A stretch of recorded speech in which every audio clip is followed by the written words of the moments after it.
Welcome to the ChicoBag podcast. I'm Andy Keller, and today we're joined by Kurt Hoag, the founder of Renotype and the voice behind what he calls purposeful promotion. Instead of chasing the latest giveaways, trends, Kurt challenges businesses to ask a better question. Not what's new, but what works. He's seen how the wrong promotion choices can turn into wasted money and landfill, what is also known as brandfill, how the right choices can build lasting connections. Kurt, welcome to the show.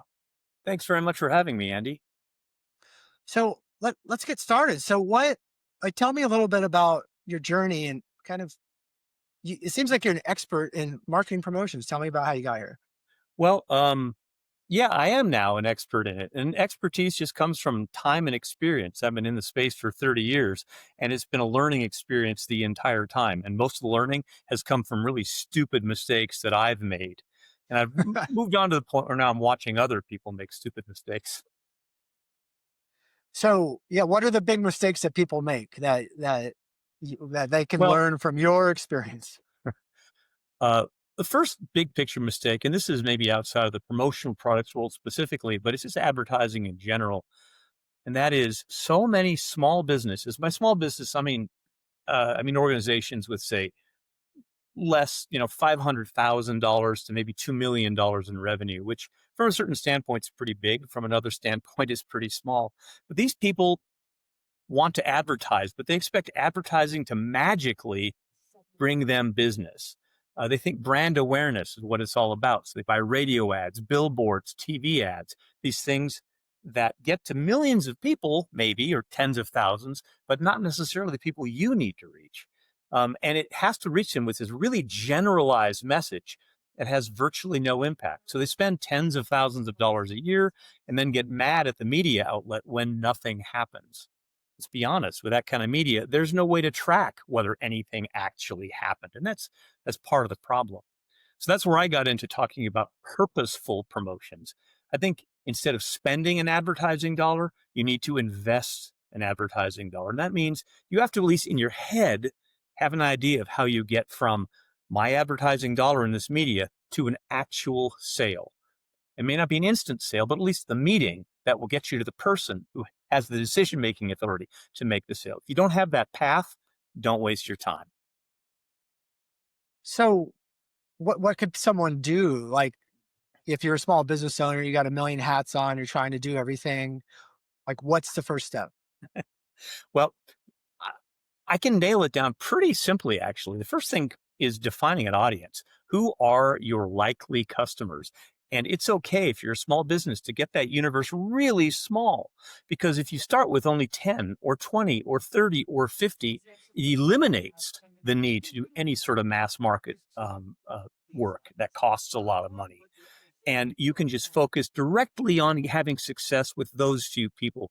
So I tell people, identify a market, and that market is the geography that you can work with comfortably. What's within your delivery range? Who can you comfortably go visit by getting in your car?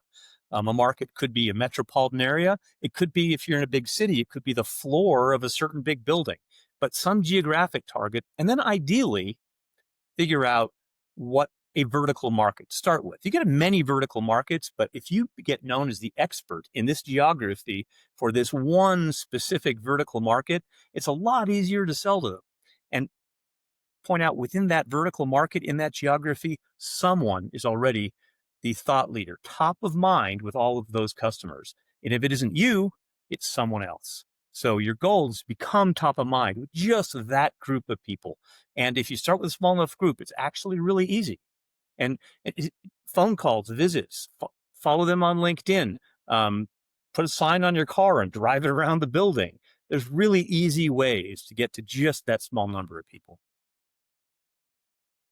I mean, it's interesting advice. It's simple. A lot of people are just kind of saying and spraying and trying to attract whoever. And, what I'm hearing from you is if you're purposeful, like, that's the answer.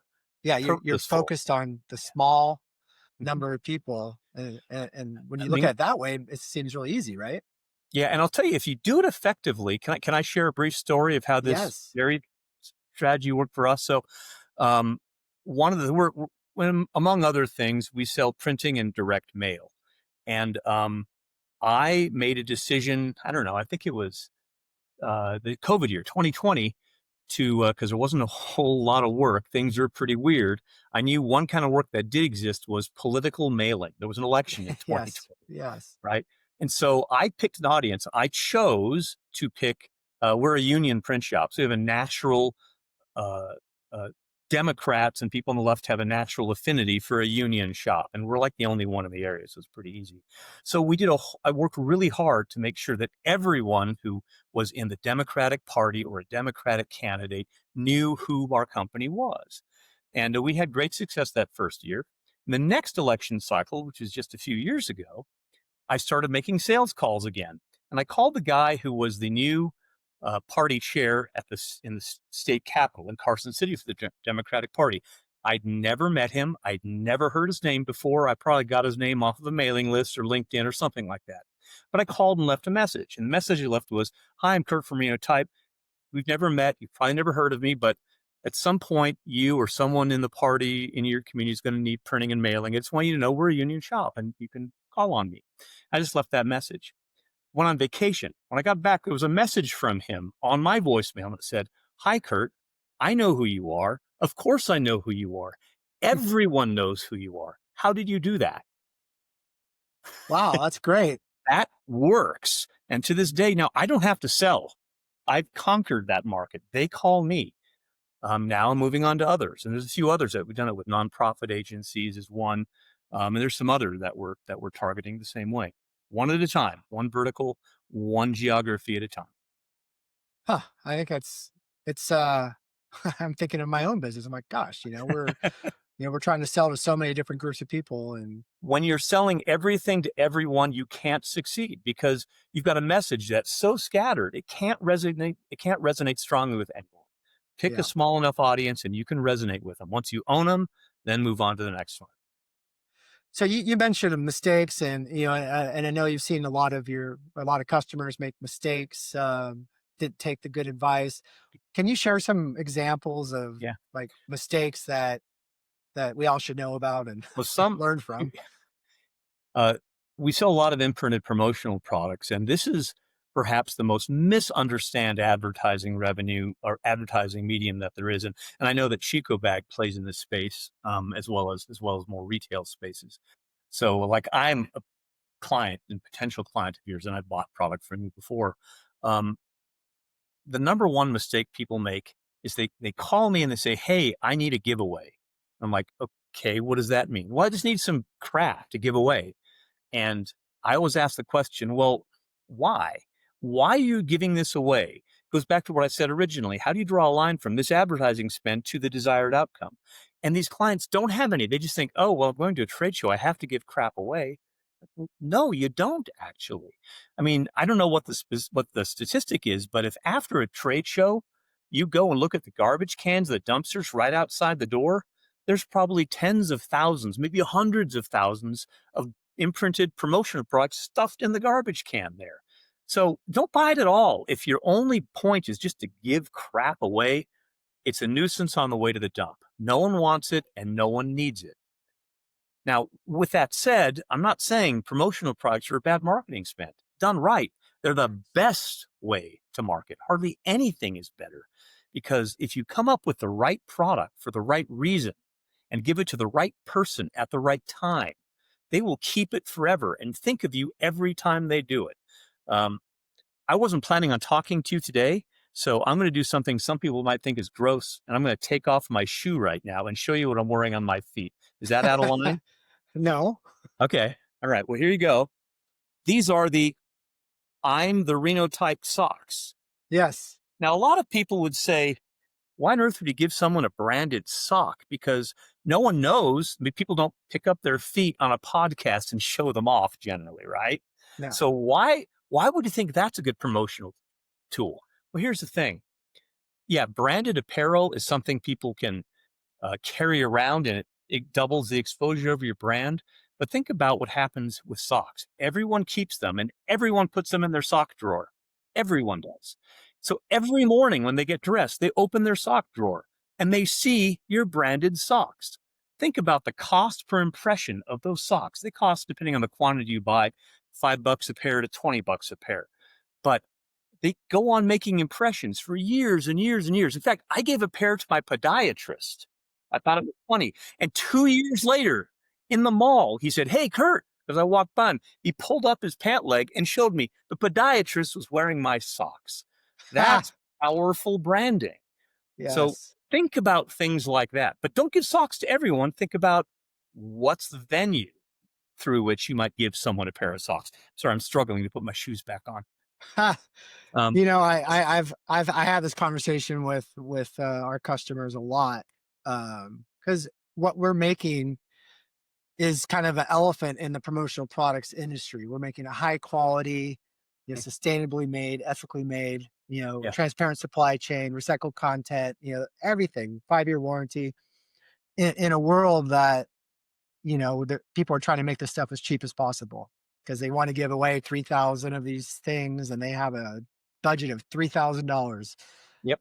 so And, I, I can address that specifically. You have a unique brand proposition because you're the original, as far as I know. Maybe I'm wrong. Maybe you stole it, but I see you as the inventor of the Chico bag. yes. And when people ask for Chico bags, it's almost a band-aid of the industry or the Kleenex of the industry. They say, "Hey, I want a Chico bag." I'm like, "Great. I know Andy. I can get you Chico bags." But then it always comes down to, well, yeah, but I need to pay $1 a piece for them. I'm like, well, you can't get a Chico bag for $1 a piece. Um, but there's a reason to go with, they're asking for your brand. That tells me it has unique intrinsic value. And anytime someone comes to me and looking for a high-end brand, people in the promotional product industry, they try to steer clients away from those things because frankly, we have a lower margin when we sell name brand items like that. We get to make less money, but you can make more money if you do it because people ask for it by name and you can have a smaller margin on it, but it's easier to get the customer and easier to keep the customer when you're selling a brand made item. As long as I have a good source, I've got no problem selling the low margin brand made item. You want a Yeti? As long as I have a good source, and frankly, Yeti doesn't make it very easy for people like me. But if I have a reliable source, so I know I can get them, I absolutely will. And I don't care if I only make 10% on it instead of 20% or whatever the margin happens to be, because it's an easy sale. They asked me for the product. Yeah, you're talking about cost per impression, and Mhm. so for people that aren't familiar with this Mhm. concept, so can you explain it, Yeah. to someone who hasn't heard about this before? Yeah. So there's a metric, and in some regards, I think it's a vanity metric. It's the cost per impression, and it's a measure of what did it cost for every pair of eyeballs that saw the message that you created. And currently, the lowest cost per impression in the industry, or in the advertising world, is probably an email or a digital ad, and that's equaled by a promotional pen, a pen with your logo on it. And think about the pen, you use it, but you leave it at the restaurant. The restaurant shows it to every customer who pays their credit card bill for the next 10 years. You're dealing with cost per impressions of around a penny or 2 pennies a piece or something like that. National magazines are maybe the next cheapest. The most expensive is something I specialize in, and that's direct mail. But ultimately, the cost per impression, I say, is a vanity metric. It's maybe the least important thing to measure. What you really care about is the cost per response. Like when I sell direct mail and they say, "Oh, it cost me $1 a piece. What can you do for 50 cents a piece?" And I say, "Why do you care what the cost per unit is? The question is, what did it cost to get someone to pick up the phone and accept your offer?" That's the cost you're trying to lower. And that's where the right quality imprinted promotional item makes all the difference in the world. Um, the right product sticks around, is appreciated, and generates business again and again and again. And that means spend more on it. Quick example, at a radio station, this is probably 10 or 12 years old, and they said they were doing an open house. They're bringing about 150, 200 people in, and they had a big budget. It was like 20 or $25 a head for these 200 people. And I said, "Hey, for $25 a head, we can get you a nice item, something that people will keep and remember, and it'll have a positive impact." And they said, "Well, yeah, the problem is we want to give them real value." I'm like, okay, that's what I'm talking about. And they said, no, I want to give them the bag with a whole bunch of stuff in it. And so what do? We bought a crappy um, non-woven uh, polypropylene bag for like, $1.99, complete piece of crap that no one would keep. And then in it, we had a pair of cheap plastic glasses and a wrist bracelet and all the stuff that's just the cheapest plastic bottle you could imagine. They spent $30 and all of it went straight into the trash. There's not a single item that's anywhere except maybe on the junk aisle at a Goodwill store somewhere. Which, by the way, is not a good look for your brand. And just if they would have just done it right, this happens all the time. Just listen to me. I'm good at this. I've made this mistake. Let me help you. But people don't want the help frequently. Yeah, it's interesting. Like, what do you think the mental block is, or like the mental model that people have that prevents them from? I mean, a lot of it is habit. A lot of it is people, I think, just responding to the advertising messages that they've seen. They're not thinking outside the box. They're just seeing what some guy on TikTok told them to do. And let's face it, that guy on TikTok wasn't really an expert. Might have been an expert at getting impressions, but that doesn't mean he knows what the hell he's talking about. Um, and sometimes people are just afraid to ask for help or to acknowledge that someone else actually knows something. They think here's what it is, Andy. They think I'm a shark out to screw them over. And Ah, and some people just have that mentality about anyone who's a salesman. And maybe one of the reasons we've succeeded, and when I say succeed, um, I mean, just 5 years ago, Renotype was billing $800,000 a year. This year we'll break 6 million. And we're installing another press today, as a matter of fact. And in 2 or 3 years, we'll be a $10 million company. And I never had that as a goal. I never did. I wanted to have 5 employees, do $1 million, and just kind of have a chill life. That was my goal. But when you honestly start helping people, they pay attention. And when they have success, they tell their friends. And eventually, the business just comes in. So that's maybe been the secret to our success, is convincing people that we're not out to get them. I'm not trying to get rich on your back. I'm trying to help you succeed. And when people get that authentically, the walls do come down, I think. yeah, I like that. That's all about building relationships, building trust, which is, in my opinion, the key of brand building Yeah. is building that Yeah. trust. Talk about brand building. I mean, in the promotional products industry, it's the most widely misunderstood concept in the world. Everyone talks about branding as the verb, which means to put a logo on a piece of crap. That's not branding. Branding is making people understand your value proposition, what you stand for. When people buy into that, then you've made a mark. Well, it's funny when you talk about promotional products, and speaking of what you stand for. Hmm. And a lot of brands will put their brand, their logo, what they've spent years building, on something that could have been made by children in a factory with substandard materials. They have no idea, and then people get it, like you said, at the trade Hmm. show. It ends up in the trash can, or left in the hotel room, or put in a Hmm. junk drawer. And it's funny that people don't slow down enough to really think about, like, Yeah. what's the intention and the goal, like you said, behind what they're doing. And if you start with that, I know, like, there better decisions are made. Businesses will make better decisions, build better brands, and ultimately at the same time, have a better impact on the planet. Let's face it, no promotion is better than a bad promotion. I mean, that's just the truth. And I'm not even talking about the environmental consequence, Yeah. but your bad promotion does just wind up in a landfill. It just does. And so stop it. Just stop it. If you have something meaningful that people keep and use, great.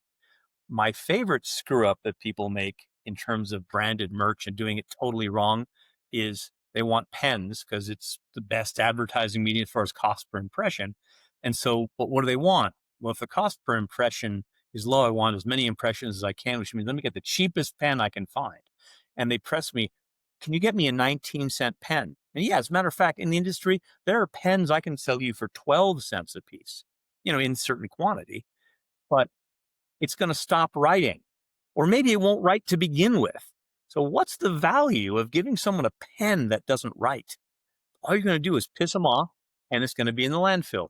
You've hurt your brand, you've hurt your relationship with the customer, you've hurt the planet, all in the interest of saving money, I guess. There's no saving there. That's funny because I have a whole drawer of pens and I just bought some because none of them work. And but every time I'm trying a pen and it doesn't work, I actually look at the brand or Yeah, who gave it to me and right. make a mental note. Yeah, 'Cause don't buy that one again. Yeah. yeah, because I am so irritated. I'm like, yeah, that And, pen sucks. and it's really bad in the promotional products industry because people focus on knockoffs, and what they're knocking off is the look, not the quality and the functionality. And this has to really resonate with you Oh yeah. because, like we talk about the pen, the most popular pen in the industry right now, I don't have one around here right now. It is a very specific shape, and about 15 companies have knocked off the exact same look, and no one can tell the difference to look at it. But the delta in retail price runs from 29 cents to almost 75 cents. The OG is about 75 cents. It's a good quality pen. It'll write forever. But people think they got the original and it's a piece of crap. Same thing when someone buys a $3 knockoff or a $2 knockoff of a ChicoBag. Yeah, great until you're carrying your milk home from the grocery store and it winds up on the sidewalk because the bag exploded. You haven't saved anyone anything when you buy the cheapest product there is. And I'm not saying spend a bajillion dollars and buy a whole bunch of the best. I'm saying be purposeful about it.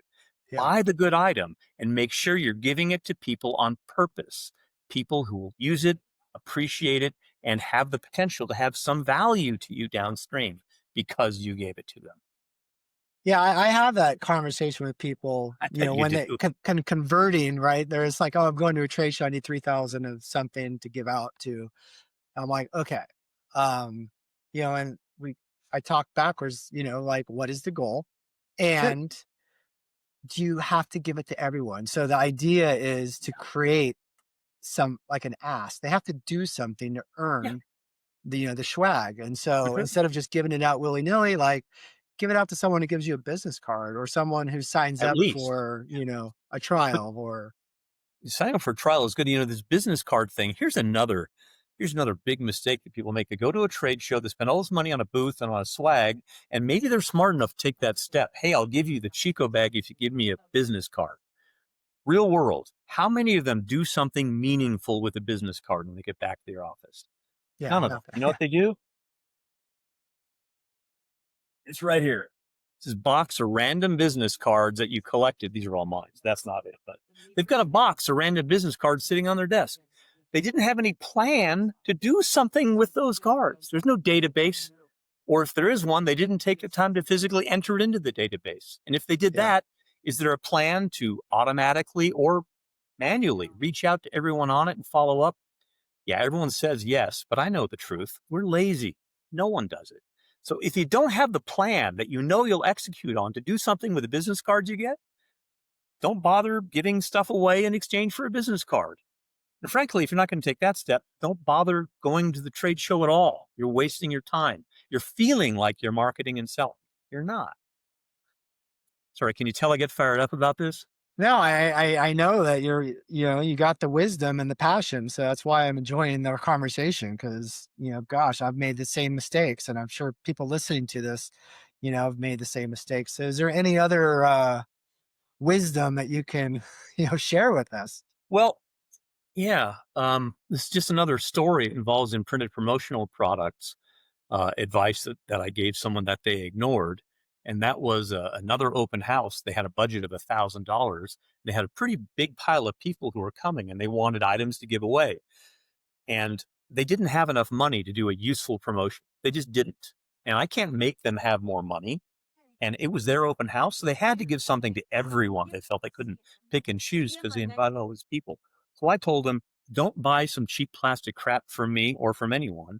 Instead, why don't you spend money and buy better wine. Instead of giving them $2 chuck, go and get uh I don't know. I'm not a wine guy. You may Yeah. be, but Something get something nicer. get something that people will say, "Hey, this is good wine." At least elevate the experience, because for $1,000, that's enough to improve the experience at your open house. Yeah. And I wouldn't make any money on that. That was just free advice. So which open house do I want to go to? The one that's going to give me a cheap sippy cup, or the one that's going to have good quality wine? It's an easy answer. Which one am I going to remember? I had good wine at that place, as opposed to they gave me this piece of crap sippy cup. But guess what they bought for me? Sippy cups. They poured crap wine into crap plastic cups and called it a win. Of course, they weren't measuring anything, so they don't know that it didn't work, but I know it wasted their money. Yeah, So I know yeah, you talk a lot about measuring the results. So yeah, what's some, I guess, tips and tricks on best practice on how to measure? Because I know some of this stuff is hard to measure. So what do you do to it is. measure It the is. things that are hard to measure? Well, you can't measure the stuff that's truly hard to measure. This is why I steer away from pure mass market advertising, because there's no measurement. You spend the money on it and you have no idea if it made, maybe your quarter was a little bit better, maybe it was a little bit worse. You can't really do a one-to-one correlation to that. Now, there is a point when you're making enough money, you can just invest some money because it's good to keep your brand out there. I don't know where that is. It probably varies from industry to industry. But in general, if you're making less than $2 million in gross sales, that's not the right kind of advertising. And mostly because you cannot measure it. So there are direct response mechanisms that are truly measurable. Direct mail, direct email, online advertising. If you do it right and understand the metrics, you can get there are dashboards you can look at and know at least what the click through rate is, what the open rate is. And if you do it right, if people are responding to you via telephone or via a click through to a form on your website, you don't have to make them fill out a form, but with simple Google Analytics and different landing pages, you can know which offer got you the best response. And you can also know what your conversion rate is. And initially, you don't have to have this really fancy software and program. People spend all this time building out all this great automation. No, just have a piece of paper in a usual place in uh, every customer facing employee's desk. When someone you've never heard of calls, say, "Hey, how did you hear about us?" And they won't always tell you the truth, but sometimes they will. And regardless, it'll give you data that you can act on. One of my favorite things for testing different offers, AB offers, ABC offers, is using a printed promotional product. If you do a mailing to someone and say, "Hey, come into our furniture sale and make sure you ask for the blobbity blue and we'll give it to you." If offer A gets the offer is a mug and offer B is a pen and offer C is a cell phone cover, well, based on which item they ask for, you'll know which offer actually brought them in the door. That's a pretty easy way to do some quick measuring. And you don't have to have perfect metrics for everything, Andy. You just have to have enough to make actionable decisions. Um, I, for one, have my gut, I say, has shit for brains.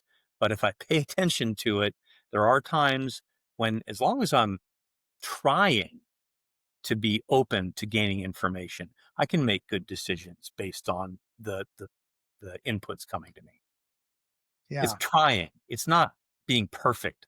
It's making the effort. And that's what most people don't do. They don't even try. They focus on designing and planning and never executing, or say, "Screw it, I'm going to execute," without any idea what they're executing. I like that because, a lot of people get, paralyzed by in the quest of perfection, or you're thinking it's impossible when, you And could that's get a pretty good idea, and that's good enough to make a a decision. decent promotion now beats the perfect promotion in a year. Because you don't need business in a year. You need business right now, if you're Yes. like me, anyway. Yes. Yeah, I agree. So, any final thoughts before we close? um, there's probably some pithy saying I should jump in with, but I'm not prepared with one. So, so I can't say it. Just Well, well, do it. I oh, Whatever sorry, it go. is, whatever it is, do it on purpose. Just decide what you're going to do and friggin' do it. Do it because you mean to do it. Don't be a victim of pure circumstance, but just throwing spaghetti at the wall and crossing your fingers. Make a plan, execute it. And if it fails, make a new plan and execute that. Eventually, you'll hit on something. And even the failures, as long as they're done purposefully, are going to continue to build equity in your brand and what you're trying to do. So people who want to follow you and hear more of your wisdom, how can they reach you, and what's the best way to That's a good connect? question. I mean, I post content on LinkedIn and on Facebook and his Facebook Reels. I do have a YouTube channel. It has a whopping 41 uh, 41 subscribers. So I don't really, those aren't the channels that I'm putting out there in order to build my business. So if they do, that's great. You can find me, Kurt, Kurt, Hoge, Hoge. Just look for it on LinkedIn and follow me. I'll follow you back. I don't. Not a fan of the LinkedIn connect and pitch horse crap that everyone does. So if you connect with me on Facebook, just make sure you make a message. Hey, I heard you talk to Andy. So I know that you're not just there to sell me something I didn't ask for. It's a terrible way to sell, by the way. But I'd love to connect. And just like I'm enjoying talking to you, I'll talk for a half hour, an hour, however long you let me, to anyone who wants to pick my brain. There are people way smarter than me, but I'm working on continuing to get smarter. I have figured out a lot of crap. Well, that's a nice offer, Kurt. Thank you so much for being on the podcast, sharing your wisdom, and yeah, thank you. Thanks a lot.